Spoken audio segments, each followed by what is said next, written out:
ঘরের মেয়ে পাড়ি দিয়েছিল মহাবিশ্বে সপ্তাহ খানেকের জন্য, কিন্তু শেষ পর্যন্ত তা বাড়তে বাড়তে ৯ মাস পেরিয়ে যায়। ফলে বাড়ছিল উদ্বেগ।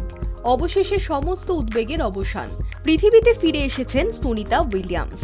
পিতৃকুলের শিকড়ে সুনিতার যোগ ভারতে, তাই তিনি বাড়ি ফিরতেই আনন্দে আত্মহারা তার পৈতৃক গ্রাম ঝুলাসান। গুজরাটের ওই গ্রামের সাধারণ মানুষ পথে নেমে আসেন উদযাপন করতে।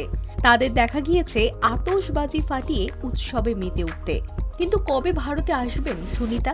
এ ব্যাপারে সর্বভারতীয় এক সংবাদ মাধ্যমকে তার ভাতৃবধূ ফাল্গুনী পান্ডিয়া জানিয়েছেন, একদম ঠিক কোনো তারিখ বলতে পারছি না, তবে এটা নিশ্চিত অতি শীঘ্রই ও ভারতে আসবে, এ বছরের মধ্যেই। আর সুনিতা গ্রামে ফিরলেই হবে সামোসা পার্টি। এত কিছু থাকতে সামোসাই কেন?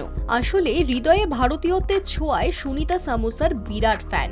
মহাকাশ স্টেশনেও তার খাদ্য তালিকায় ছিল এই বস্তুটি, আর তাই তিনি দেশে এলে পার্টি দেওয়া হবে সামোসারই, বলছেন ফাল্গুনী। তবে সুনিতা দেশে ফেরার আগে তার পরিবারও ভারত থেকে যেতে পারে মার্কিন মুলুকে অথবা অন্য কোথাও একসঙ্গে ছুটি কাটাতে। ফাল্গুনী জানিয়েছেন, আমরা একসঙ্গে ছুটি কাটাতে যাওয়ার পরিকল্পনা করে রেখেছি।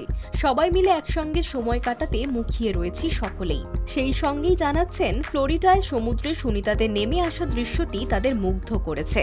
প্রসঙ্গত, মঙ্গলবার সকাল 10:35 নাগাদ শুরু হয় সুনিতাদের ফেরার যাত্রা।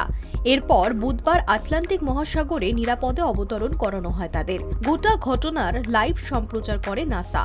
সমুদ্রে অবতরণের সঙ্গে সঙ্গে সেখানে উপস্থিত হয় মার্কিন নৌসেনার বোট। সেখান থেকে হাইড্রোলিক পদ্ধতিতে জাহাজে তোলা হয় সুনিতাদের। এরপর ড্রাগন ক্যাপসুল থেকে 8:22 নাগাদ হাসি মুখে সেখান থেকে বেরিয়ে আসেন সুনিতা উইলিয়ামস। সেখান থেকে তারা রওনা দেন হিউস্টন জনসন স্পেস সেন্টারের উদ্দেশ্যে। আগামী কয়েকদিন সেখানেই থাকবেন মহাকাশচারীরা। High news network.